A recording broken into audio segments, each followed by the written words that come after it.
Okay, this is what's a long-term investment strategy? They say, don't let short-term market fluctuations dictate your investment decisions. Yeah, they're saying if the market goes down, just stay with it. You're in it for the long haul. You don't want to get out now because it's going to come back. Why? Because their compensation is tied to you staying invested.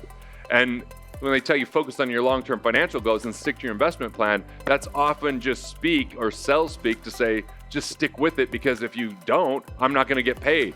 Most of investing is synonymous. It's like Kleenex, right? That's just a brand name for tissue, but we call it Kleenex. We call investing the stock market because it narrowly gets us to think about just setting our money into something we don't know enough about, we don't understand. And here's the problem with long-term strategy. Technology, artificial intelligence, this can completely disrupt companies, and some of those might go bankrupt. What most retirement planners want you to think the rules of investing are, well, it isn't helpful. Sometimes it's actually destructive, and at best, it's going to limit you. If you follow their plan, well, then just count on too much volatility. Count on plenty of fees and a lot more stress than is required along the way. They're limited to how they get paid. And even the best of them, the best, nicest people you could imagine, they still have a problem. It's impossible for them to have your best interest at heart, considering they lose compensation if they do. I should know. I used to be one. Look, growing up at 19 years old, I became a Series 6 and 63 licensed financial planner, I guess. I mean, I ended up later getting my Series 63 and 5 and like, so that gets a registered investment advisor designation. But the reality was, you know what? I was just peddling mutual funds.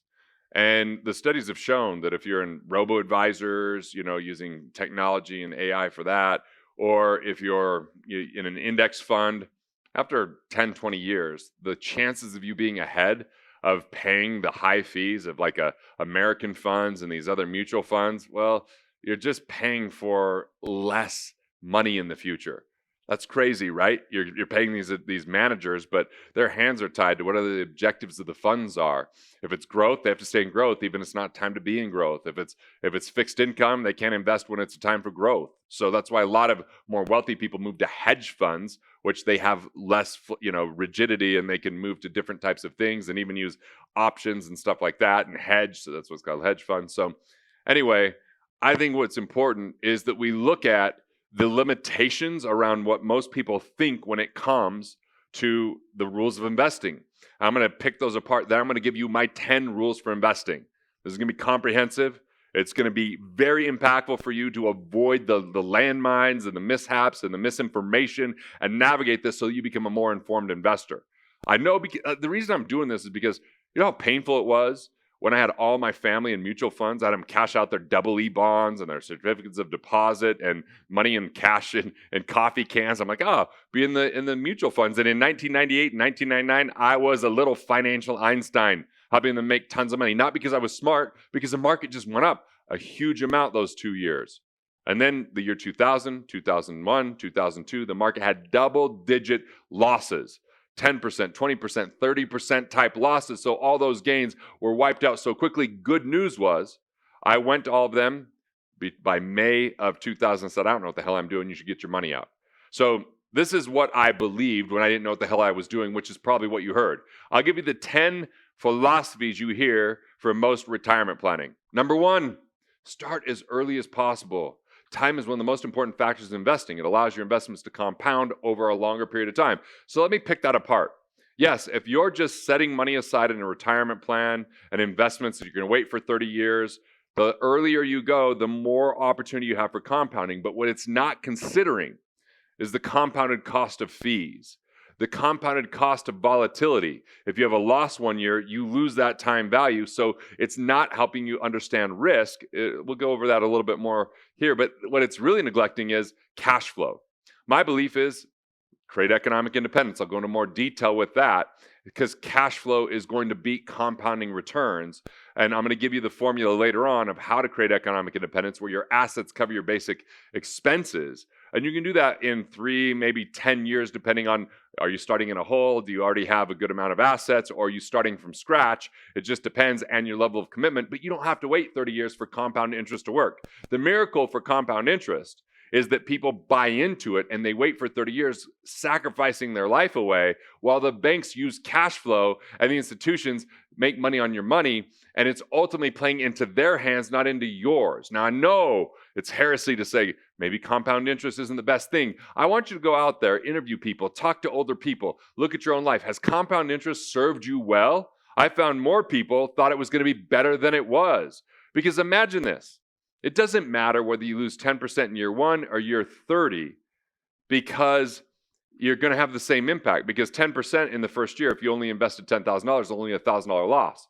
But that's $1,000 for the next 29 years. So that's a compounded cost. Or if you've grown that money all the way to 1.74 million 30 years from today on your 100 grand, but then you lose 10% in the last year, that's a lot of money. You know, we're talking about $174,000 in that last year that you're losing, actually more than that, because you didn't earn 10% and you lost 10. So either way, we have this major cost when we're just compounding and letting it be volatile and paying for all these fees along the way. It's neglecting cash flow. And if you can create cash flow and create economic independence, rather than saving 10% of your income and then waiting for 30 years, you can have 100% of your income build more assets because your assets cover your expenses. That's what economic independence is.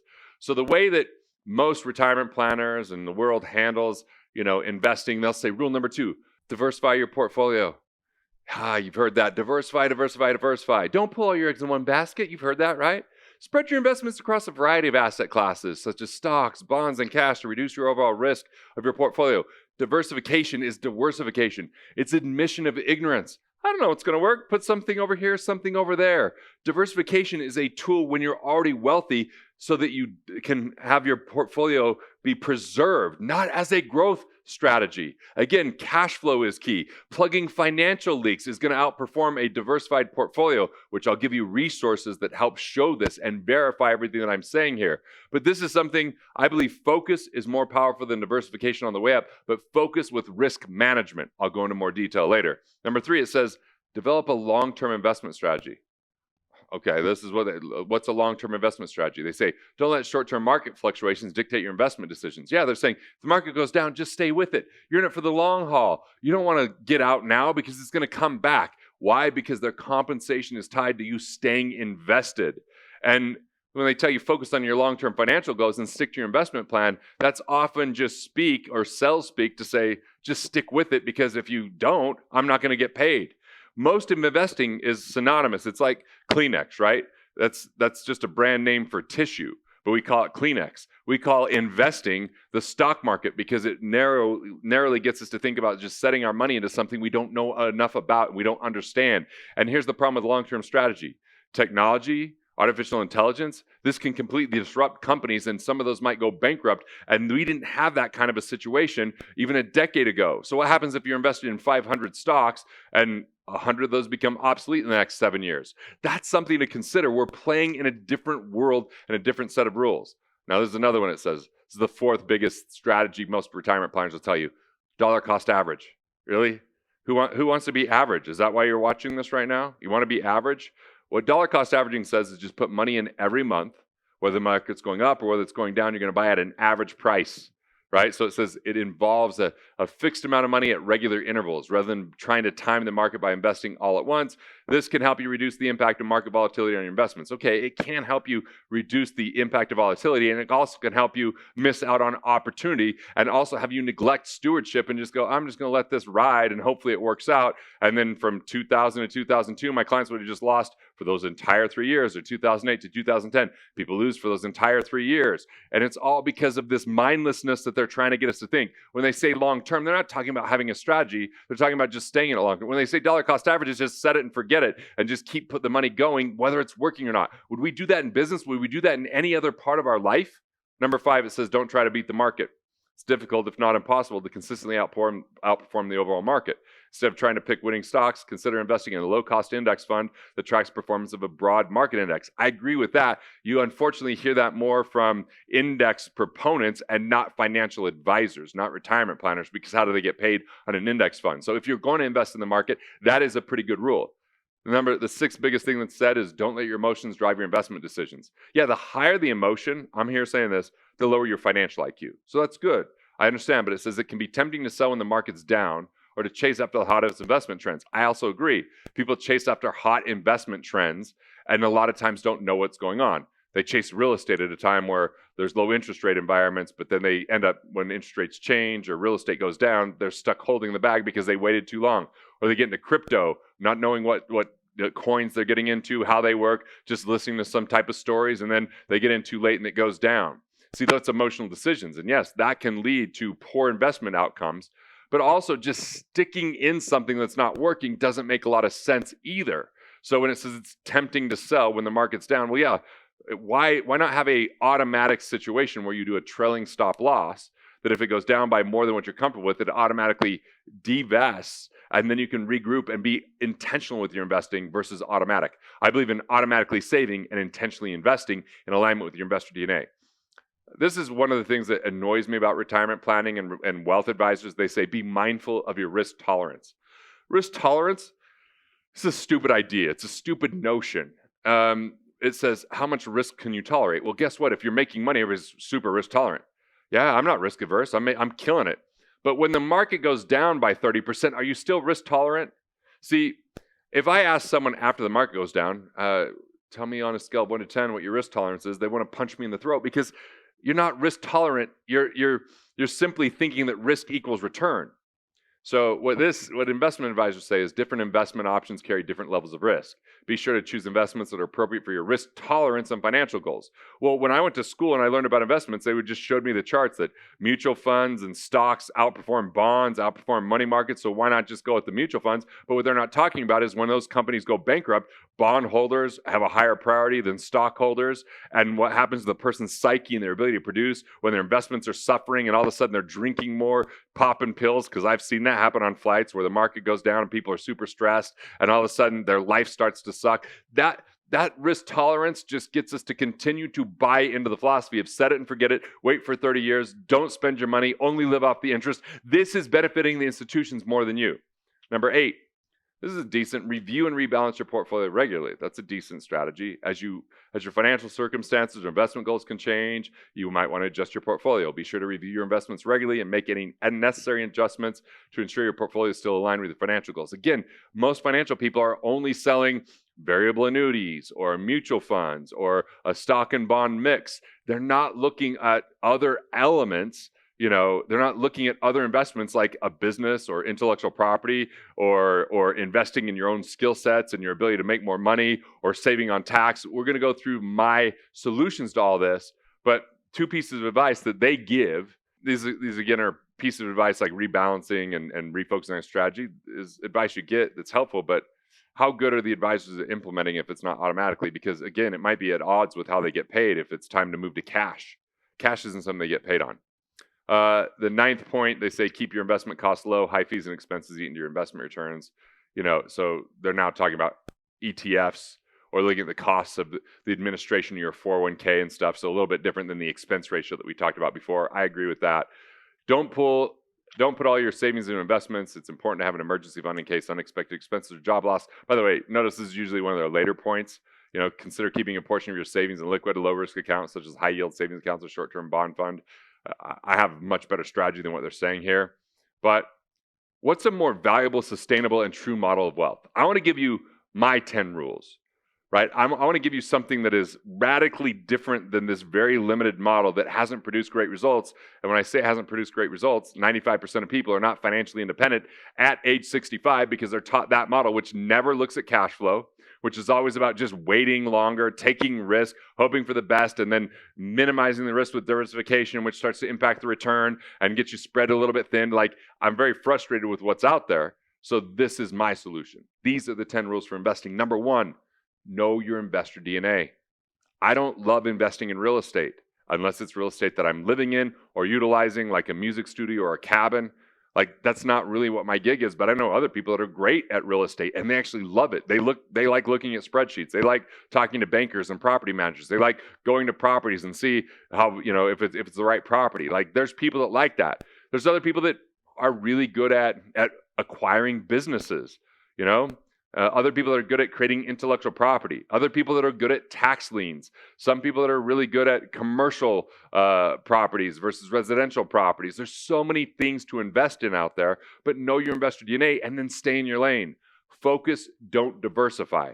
Learn to say no. There's going to be plenty of opportunity that comes to you, and maybe that investment isn't aligned with your investor DNA. If you say yes, it can become a distraction or derailment. That was real estate for me when I got involved in too many properties and had so much to manage. It was taking up half of my time and 90% of my energy. So just because it can make money doesn't mean that you should make money with it. Stick to your investor DNA and learn to say no. Here's the key to investor DNA. Invest in what you know. Your investor DNA is your values, which is a script for how to operate. It's your competencies. What do you know best so that you can learn about it? And it's your drivers. What interests you? What intrigues you? What are you driven to work towards? And then you focus on that, because risk is in you, the investor, and you can become a better investor by only doing what you do best and then avoiding the rest, which can become chaotic, require too much of your time, become overwhelming. This starts to simplify. Number 2, continually seek to become a better investor. Don't just look at like, I'm going to hand my money over to someone because I think they're smart. Utilize them, but don't rely upon them. Seek to become a better investor. Invest in your skill set, your education, your knowledge around that. If you're in real estate, I hope you're still going to real estate seminars, that you're talking to your real estate friends and figuring out the best ways to navigate different economies and do different seller financing or seller options or Airbnb strategies or, different ways that would improve cash flow. So whatever you're investing in, like my investments are books, so I'm taking courses on writing. I'm a speaker. I'm taking courses on speaking.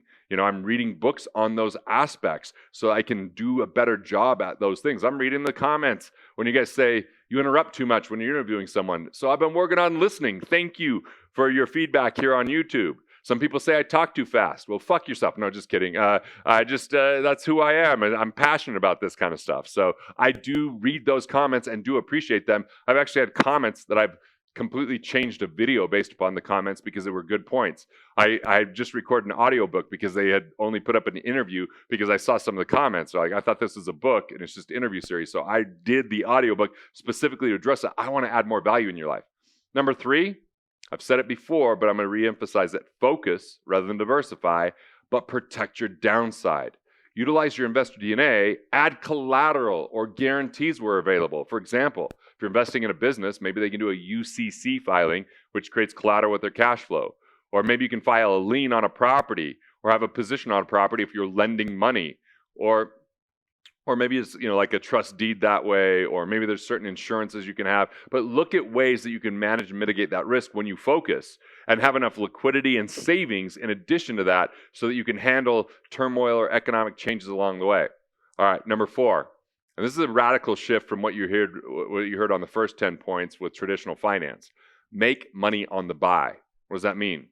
Well, maybe you look for a distressed situation where you can offload something for them so they're not stuck with something they're hemorrhaging in real estate, and they're like, thank you. But you know what to do with that real estate. You know what to fix up before you flip that. You already have a list of renters that want that. You know which rooms you can improve that would increase your rents or ways you can add value.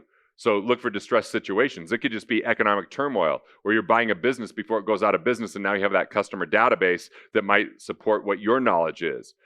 This could happen in simply people overreacting. I know people that were in that are pilots that bought a lot of stock during COVID, and they've made a lot of money because they saw there was an overreaction in the market because that's their area of expertise.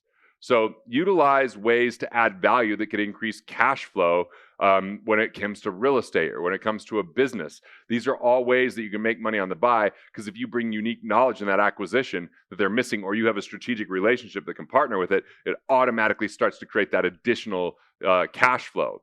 And anytime you invest and you can cash flow from day one, that means you've made money on the buy, okay? Now, if you want to know how to make money on the buy and you want more detail on it, you're going to follow a link down here. And I'm going to give you my financial freedom course at no charge that Wealth Factory owns. And then you can learn about our Wealth Builders Club if you want to have more of me one-on-one, where you can ask questions each and every month that is extraordinarily affordable and with a plethora of resources. I like that word plethora because I just watched The Three Amigos and they use that word. So here you just get that little benefit there. But if you want more on make money on the buy, there's 7 key ways and 3 additional supplemental ways. So 10 ways to make money on the buy. I covered just 1 or 2 of them there. Number 5, create economic independence first by focusing on cash flow. See, economic independence is cash flow that covers your basic expenses from entrepreneurial income or asset-based income, not from trading time for dollars. There's 5 levers to get there. The first one is to plug your leaks. Save on taxes, interest, investment fees, save on insurance structures that aren't done properly, and put that money back in your pocket. Then number 2, engineer wealth.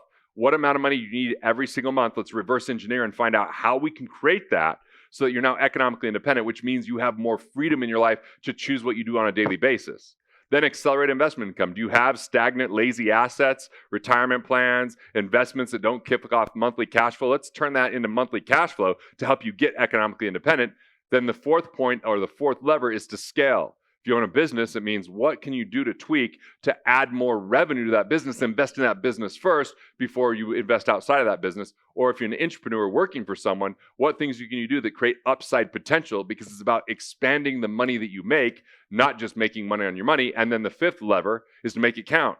You are your greatest asset, not a stock, not a bond, not a piece of real estate. So where can you have relaxation, rejuvenation, and recreation that helps you to feel more alive, that helps you to feel more enjoyment, not just waiting for one day, someday in retirement. Enjoy life along the way.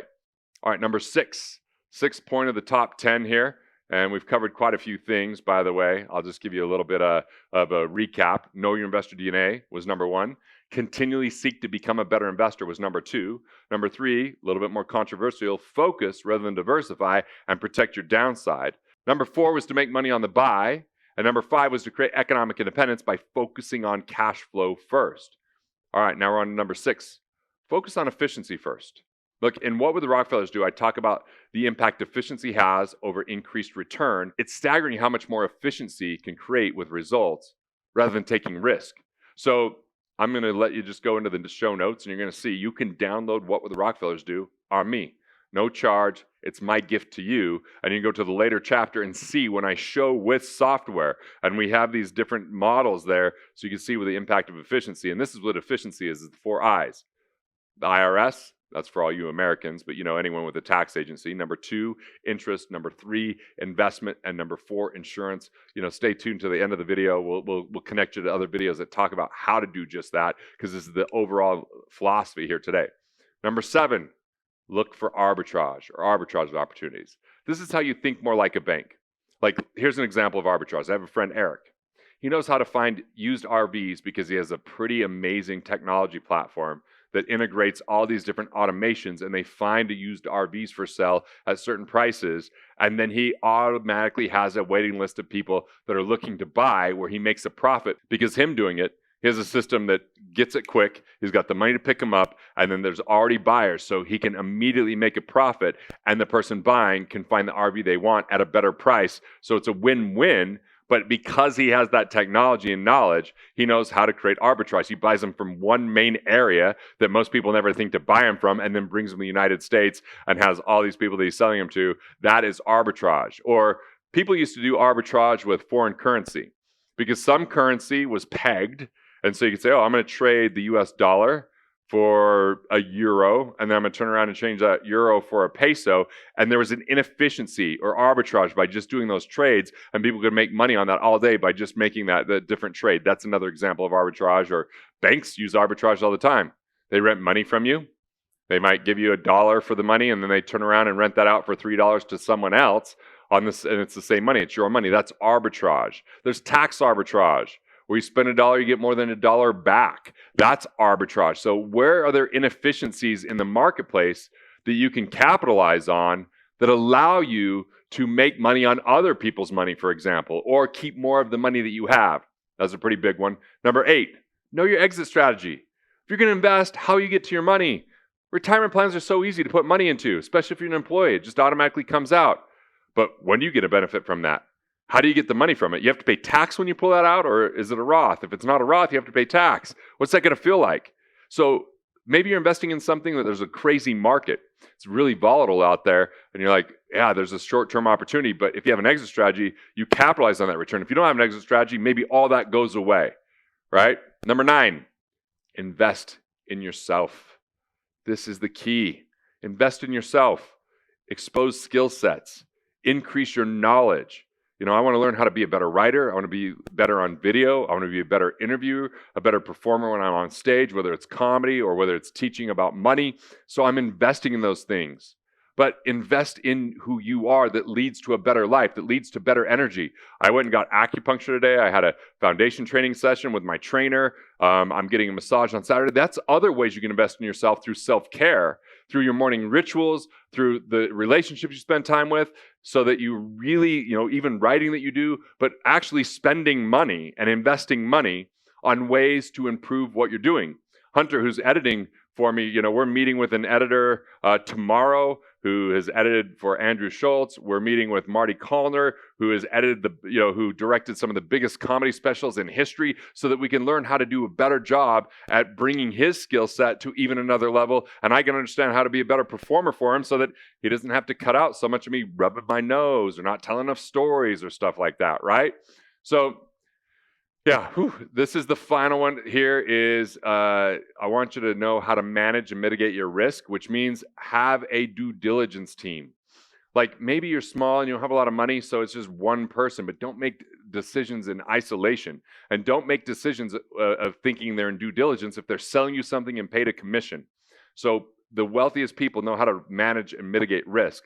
So get this due diligence team, and I'm here to tell you, I'm going to hook you up with some true due diligence tools. I'm going to give you 10 questions. It isn't about, risk tolerance, like I've kind of beat up a little bit here, but really about risk management, to find out how aligned this investment is with you and your investor DNA, and how well you can apply the 10 principles or rules that I just shared with going about investing. So these 10 questions you rank on a scale of 0 to 5. 0 is just totally against, doesn't apply, you don't know. 5 is completely aligned, 100%, can't imagine it being any better. And what it does is it gives you a benchmark or a score to know what to move forward with or what to avoid. It also gives you questions that you might ask to help do better due diligence and assess whether the investment's right for you before you make that allocation. So it can either help you to avoid it, or it can help you to get more knowledge to see if you should go forward with it. So the first question is, to what degree is the investment aligned with your personal values? Now, there are investments probably completely against your values out there, and really not what you want to be allocating your money to, because I believe we vote with our dollars every single day. So what about, on the other hand, what if the investment's in total alignment with your passionately held beliefs? Like it really does something for you, as far as like it's a cause you want to see in the world. It's an impact, it's a value, it's a product that you use or utilize, or investment that way. So you can rate how closely aligned it is on a scale of 0 to 5, 5 being something very much in alignment with your values that you're totally passionate about, and 0 entirely against your personal values. All right. So, and then the next question number 2 is the value created delivered to only a few individuals or to many? See, the fewer the people, the less the impact. Ideally, a good investment will have a positive impact on many people, not just a handful of individuals. Not just a handful of individuals. The more people who benefit from the value created, the more likely it is to be a healthy return. 0, few people. 5, a lot of people, right? Many, many people. All right, number 3, to what degree does it utilize your human life value? Ideally, an investment will utilize your human life value, which is all your ideas and knowledge and wisdom. It's who you are as a human being. It's your brain power. It's all of those factors, not your property value, the things you have, but you as an individual. So that could be your time, your expertise, or any of your abilities.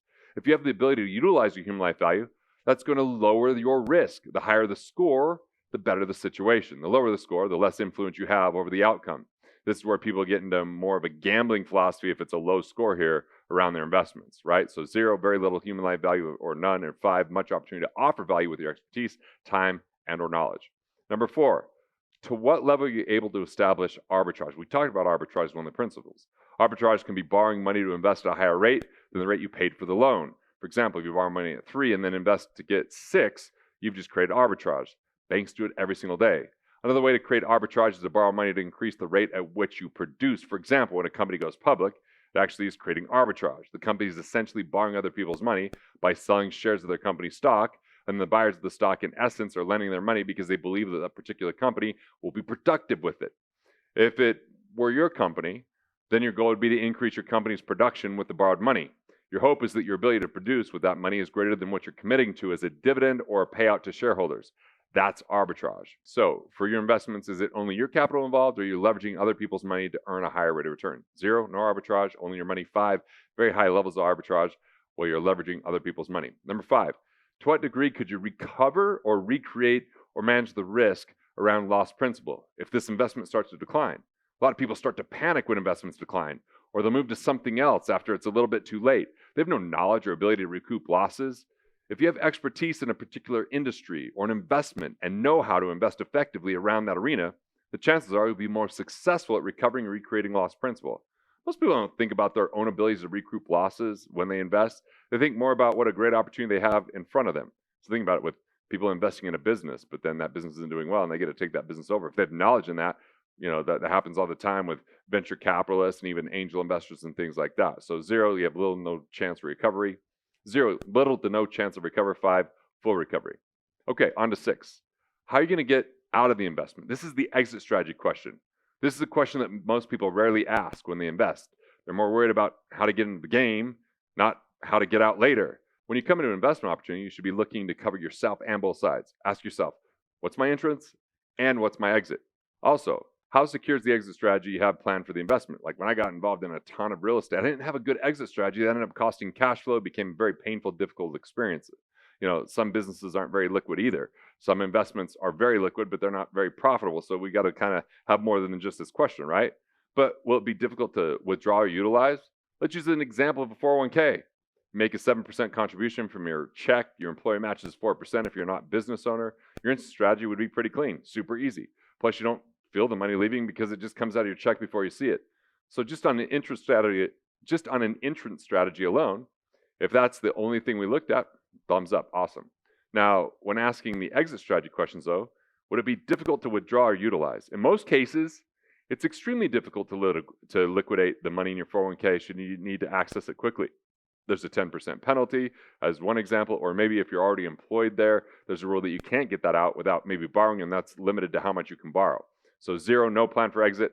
5, you deeply understand how to withdraw and utilize the investment. Number 7, to what degree does the investment provide an opportunity for immediate cash flow? I've been talking about economic independence, cash flow investing versus accumulation investing. So some people just defer cash rewards for years and years and years, and they may never even see a profit. As it often is the case with the 401k, they never spend the money. It's just stuck there. Society's been taught and indoctrinated with this accumulation theory, and people have bought it hook, line, and sinker, and look where it's got them. Cash flow is usually a better indicator of how successful an investment is.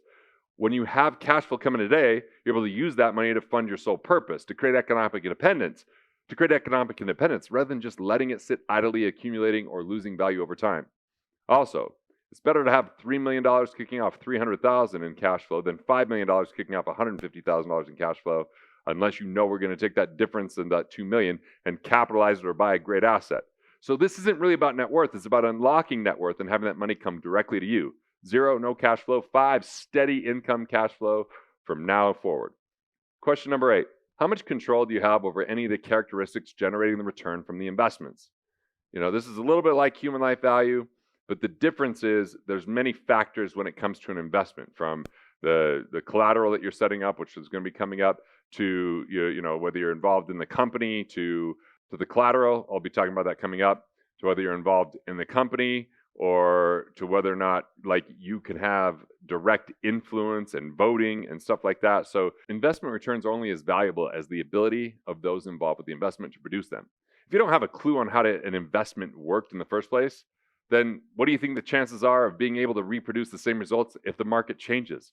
If you have no impact upon the characteristics of the investment, let's say, for example, you have a hard money lending fund. You do bridge financing for real estate investors, and then they go and secure long-term financing. If you're in that game and you can say no to people or yes to people, you have a lot of control.